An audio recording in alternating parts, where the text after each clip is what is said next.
Welcome to Secrets of Stand-Up Comedy. I'm Dick Williams. I'll tell you everything I know about stand-up so you can be a better comic. Let's talk about hecklers. I hate hecklers. I can't stand them. It's a weak thing for them to do. So I'm going to break down why I particularly don't like them, what I think their motivation is, and how you deal with them. Here's the main reason why I don't like hecklers. When they interrupt what I'm saying, I feel bad for the other people in the audience who paid to be entertained. I worked on all this stuff. I crafted material. I'm presenting it. I'm performing it. And the audience now isn't getting my best show. That bothers me deeply. And it's unfair to them. I know that heckling has been a part of stand-up for a long time. As we become a more impolite society, it happens more. And yeah, it sucks. The motivation generally seems to be they're drunk most of the time. Now it's starting to be they're offended by something, which drives me crazy because, as I have said repeatedly, when a comic goes up to perform, they don't know who's going to be in the crowd that night. They're not trying to, for the most part, they're not trying to individually offend people that they don't know. It's really hard to do that. But the main reason why people heckle is they don't have the courage to write an act and go up on stage on their own. So they want to make the show about themselves. And that's cowardly to me. There's a process. All you have to do stand-up is be able to write your name down on the sign-up sheet. So, yeah, I don't have any real sympathy for hecklers. I can't deal with them. I hate when they try to come up to me after a show and go, "Yeah, you're welcome. I helped you out." No, you didn't help me out. I didn't have you in mind during any of the process. You mess it up for the audience. And this is what I particularly don't like now. Comics have been posting these videos on YouTube. There's one in particular he makes me nuts. He and I got into it over, and I'll let you speculate, but you'll know who it is. He and I got into it when he released his comedy album, taking a shot at Larry the Cable Guy. And this is before I knew Larry the Cable Guy. And I was like, dude, write your own stuff.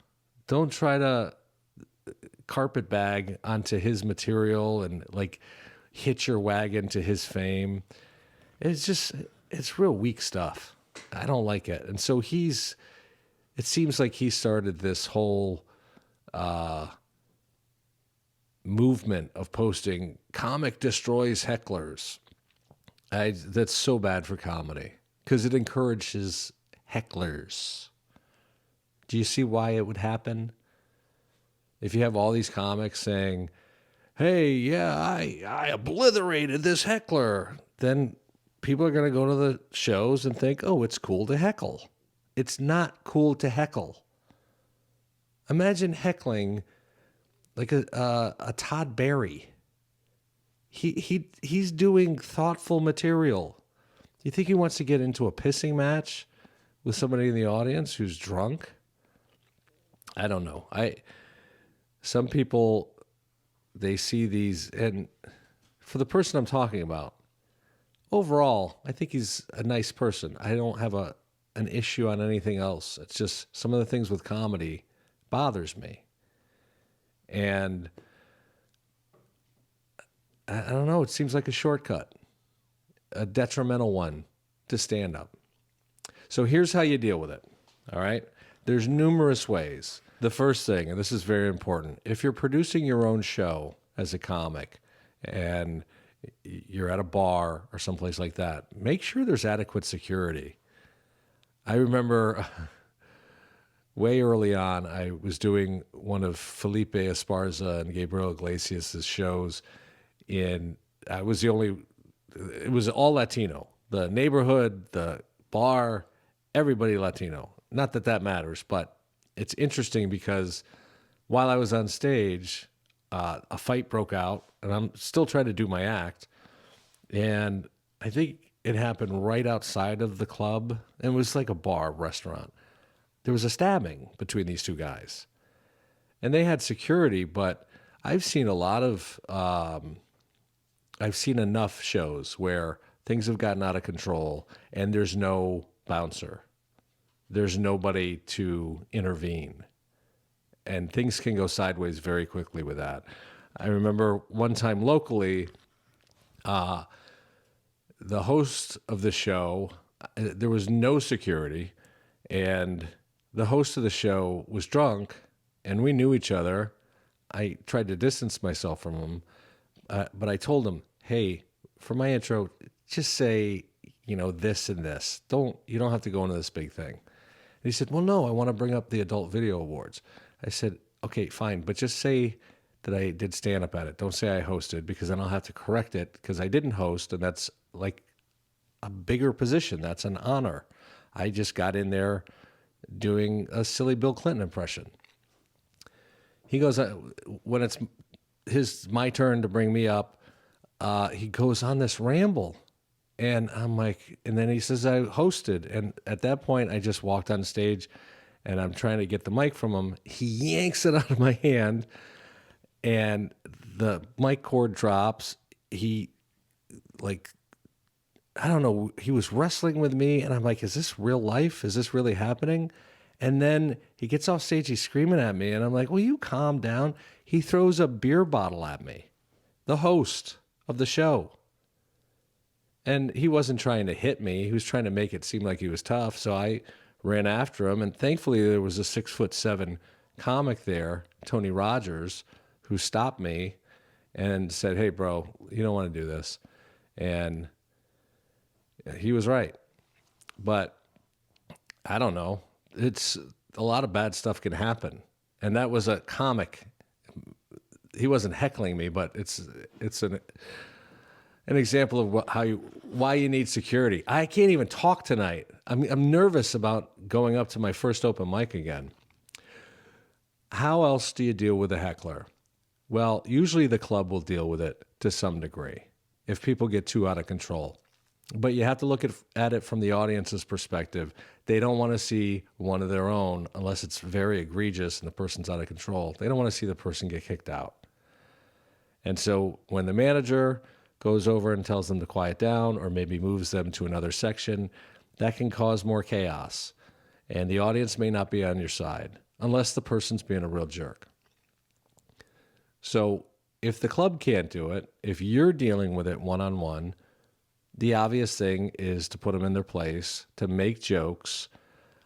You can buy yourself some time by saying, "What? I didn't hear what you said." And then repeat what they said so that the audience knows.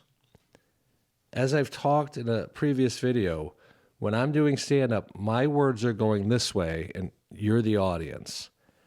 Their words, the heckler, is coming this way. So everybody else out here isn't hearing fully what's coming this way at me. They may have a vague sense, but a lot of times they can't hear it.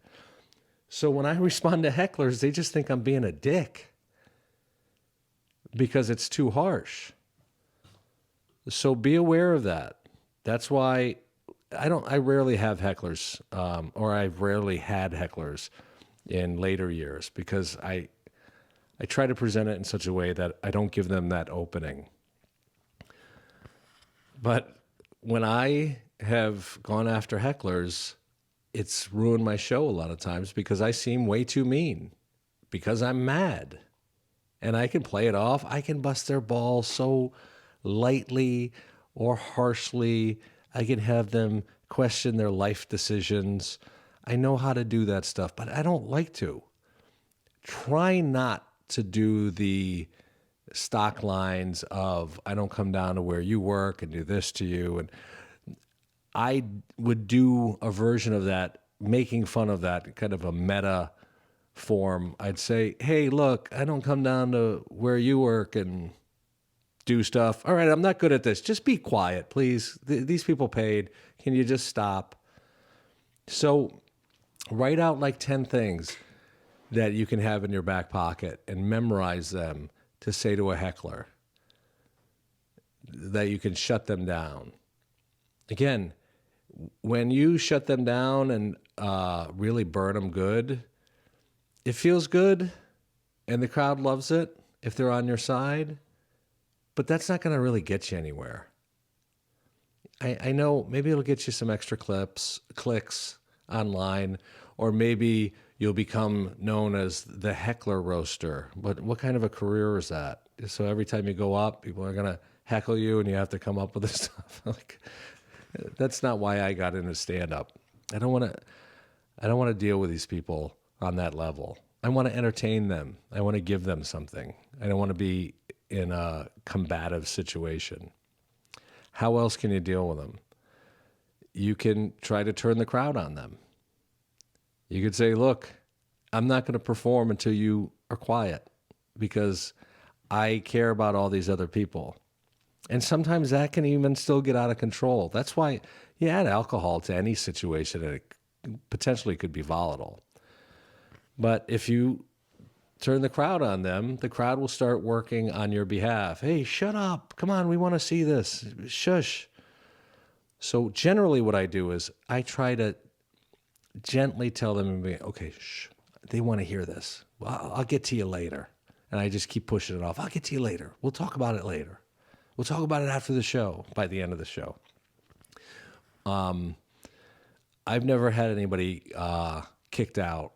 I've never said to the staff, hey, we got to get this person out of here, because it never got to that level. I'm trying to think of other ways you can do it. The best thing is to avoid it as much as you can. Write killer material that everybody wants to hear. I know that doesn't always work because some people are just assholes and they want to make the night about themselves. You have to realize the different types of hecklers too. There's going to be the drunk guy who wants, all the attention. There's going to be the person who disagrees with your politics or finds a word triggering or a joke offensive. You're going to have bachelorette parties that they're one of the worst to deal with because they're excited. They're usually intoxicated. They're a group. They're traveling as a pack. And in their mind, they are that night. This is the biggest night in this girl's life outside of her future wedding. So it's like, no, we're the boss bitches. This is our thing. You're our little comedian for the night, as if they booked you privately. You're their little monkey to entertain them. So you have to deal with it. And sometimes they can be great. Sometimes you can playfully go back and forth with them. But try not to go for the jugular on the hecklers, at least not in the beginning. When you're joking around with a friend and you make a lighthearted joke and then they bring up something that's not even really a joke, but it just cuts you to the bone. You're like, hey, wait, what? I remember I said to my roommate one time, I said, hey, I want to introduce you to someone you've never met before. And he's like, who? I said, the vacuum cleaner. And he goes, well, at least I'm not an alcoholic. I was like, bro, what? That's not even a joke. I'm just kidding. You don't have to vacuum if you don't want. What does my alcoholism have to do with that? So don't go for the jugular right off the bat. One final note on hecklers, the worst kind, probably the worst kind, is the audience member with a loud, weird, obnoxious laugh. Who's laughing at setups, it throws off your timing. When they laugh at jokes that are getting very tepid laughs from the rest of the audience, everybody starts laughing at them. And a lot of times it's fake. A lot of times it's attention seeking. That person may be doing that laugh throughout their lives, but it's an exaggeration. And boy, do they bring it out at comedy shows because they want all the focus on them to be, oh, what a crazy laugh you have, huh? Wow. Hey, that lady with the really weird laugh really helped you. Ugh. And then you're put in a weird spot because you're gonna yell at somebody for laughing at your material. Do you see how they get you? That's how they get you. They trick you. Uh, I participated in a heckling bit once at the Improv, and I shouldn't have done it now because, like, I don't want to have any heckling associated with stand up. We work so hard to get heckling out of stand up because for a long time, audience members didn't know. They literally just thought that was part of the show to test the comic to see how quick on their feet they are. And some of you watching this may even think that that's still good. It's not. We're supposed to write all this stuff down, go through it, rehearse it, work it out with different crowds, open mics. Some bits take years to develop. We don't. It's not improv. We're not doing an improv show. We're not an improv group. It's not yes and with the audience. It's no and then this and then this and no shush. You shush it. But I was. Lisa Sunstedt, who has the Pretty Funny Women out in Los Angeles. She teaches a class. I've known her for many years. She asked me if I would do it, if I would be the positive heckler. And it was a funny bit. She would do a joke, and then I would laugh along with the rest of the crowd, and then I would say very encouraging things. So she would do a bit, be ha ha ha. I'm like, that's just good writing right there. That is A+. Awesome. She'd do another joke. I'd let it go. She'd do another joke. I'm like, I don't know why these people aren't laughing more because that was brilliance. And she's pretending she doesn't know how to deal with it. So it was funny, but it was kind of a one-off that I did. And I probably wouldn't do it again because heckling's gotten back out of control. At the time, it wasn't like it is now because comics weren't exploiting it for their own gain and then messing it up for everybody else. So that's my little treatise on heckling. Did I use that word correctly? I don't know. Heckle me in the comments. Haha, don't. I'll see you tomorrow.